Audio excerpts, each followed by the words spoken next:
Back on Get Up, we talked about the LeBron milestone of last night. Hit 50,000 points. Again, every point he scores sets a record. Let's look back at his milestones. May of 2017, he passed Michael Jordan for first place on the all-time playoff scoring list. That one came in the Eastern Conference Finals against Boston. Fast forward 2 years ago, February of 23, LeBron passing Kareem Abdul-Jabbar became the all-time leading scorer in NBA history. It was a record that Kareem had held since 1984. And then, of course, finally last night, LeBron coming into the game against the Pelicans, just needing 1 point to get to 50,000. And so he puts that nice round figure up, and he gets it on his very first shot of the night on a three that he got on a feed from Luka Doncic. So here's the mountaintop of NBA scoring with LeBron at the top. He is now nearly 6,000 points clear of Kareem, over 10,000 points beyond Michael Jordan. For more perspective, the next closest active player is what I meant to say, is Kevin Durant, who is just over 35,000 career points. For all the people who are screaming at the television, yes, we are well aware that LeBron went straight to the NBA out of high school, and all the other names you saw on there played in college. Kareem played 3 years of college because freshmen weren't eligible, but spent 4 years in college. Michael spent 3 years in college. We get all of that. Context is not usually perfect when we talk about sports history. That said, it still tells a story. Every single time he does something like this, it adds to a legacy that puts him certainly in the rarest of rarefied. Yeah, and he's 6,000 clear and still adding to it. It's not like he put his nose past it. And that graphic represented playoffs and regular season. Right. And the reason that's interesting and important is because getting to the playoffs and having deep runs year after year after year after year, he's played an extra 2 seasons just in playoff games in his career. And so the thing about him is that the last couple of years he's played well, but I don't truly think he's really believed in the team. Maybe there were windows when he believed. They got to the conference finals 2 years ago. The way he is now playing, he is playing like he believes in this team. And while the milestones are nice and he's happy to have them, what is getting him up every day is the realization that this team could make another deep run. Something that maybe he didn't expect. It sort of came out of the blue. I think he liked the chances of him and Anthony Davis together. I think he loves the chances with him and Luka. There's something just gnawing at me that also just wants to add for context that there are more playoffs now than there ever were before. He has played more playoff games in some part because there are additional layers of playoffs. So, again, none of these stats are perfect, but LeBron has earned all of the accolades that he's getting and then some. I want to play the soundbite that we mentioned earlier here for you, Monica, because in case anyone didn't see it. Big Perk came on here yesterday, and he made a lot of very cogent, interesting points. And then he went on First Take and may have lost his mind. This is what the big fella said about 40-year-old LeBron. I would have to argue, and I would have to say right now today, that LeBron James is the best player in the NBA. Here's why I said, the best player in the NBA gets it done on both ends of the floor. LeBron James is getting it done at the age of 40 on both ends of the floor at a high level. Is that right? Woo! At the age of 40, LeBron James is getting it done on both ends of the floor at a high level. That is correct. Best in this instance to me is making a statement on the longevity and how long LeBron has been able to do. No, but is he the best player now?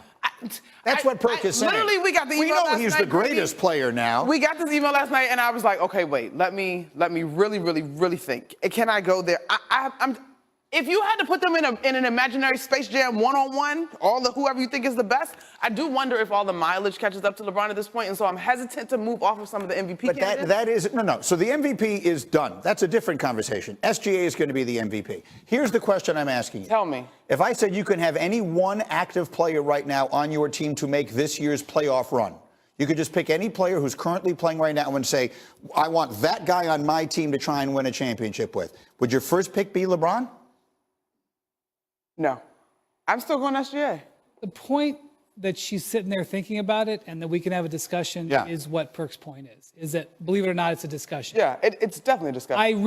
It irritates me how much of the country at large is ignoring the Thunder, who are 50-11 and have the best defense in the league by a country mile, and Shea is one of the best defensive players at the point guard position in the league.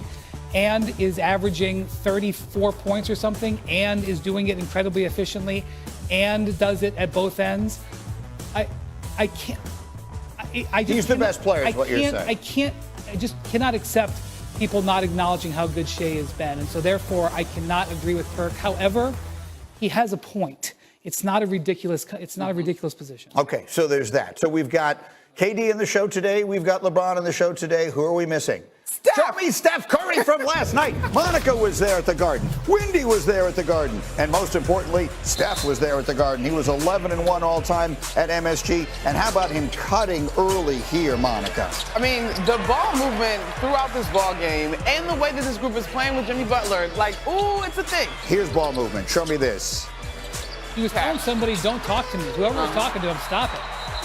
Curry, all smiles. Including Spike trying to get into it. How about this? How about Windy? How about a little mid-range game for Steph in the third? So his movement with and without the ball is elite. Everybody talks about his great shooting. His movement off the ball and with the ball is at the top of the list. He had 14 in the third. What I'm talking about. Movement off the ball. That was crazy. There he is in the fourth. That's literally only a good shot for him in the history of the sport. And now we got a little defense. We're turning it into offense.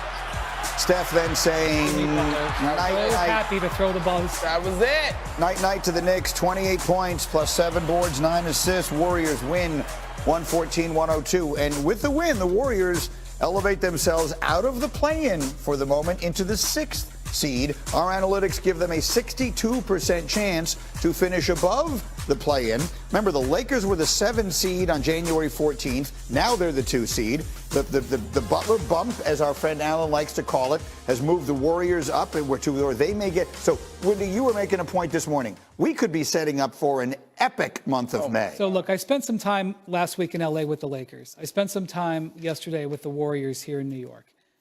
And I'm hearing the same things from both of them. They're both talking with this incredible excitement about how their teams are morphing. And I'm watching how Steph has been totally animated. He's like second league in scoring in the last month based on playing with Jimmy Butler. Looking at LeBron playing with Luka, player of the month, okay? The Warriors, I know Draymond said it, he wasn't messing around. I'm not sure I agree with him, they're gonna win the title. There's a reason. They're changing the way they play because of Jimmy Butler. Like Steve Kerr was saying this last night. For a decade, Steph and Draymond make terrible turnovers. It's like their bad habit. Jimmy doesn't. Jimmy takes care of the ball. So guess what? Now Steph and Draymond are starting to take care of the ball. Jimmy defends. Now Steph and Draymond, the rest of the team, are starting to defend better. They are feeling good about themselves. They play over there in Brooklyn on Thursday. Then they play 7 in a row at home. They are positioned to go shooting up the stats. The team in front of them, the Rockets, are coming backwards. They're looking, I mean, I know there's teams right behind them. They're looking ahead of them. And right now, they're on the same side of the bracket as the Lakers. That's a potential second-round matchup. Both of them feeling good about themselves. Untouchable to 50-win teams already in Cleveland and Oklahoma City. And I have not even mentioned the fact that the Celtics are probably my favorite to repeat. We are headed for a potentially amazing spring.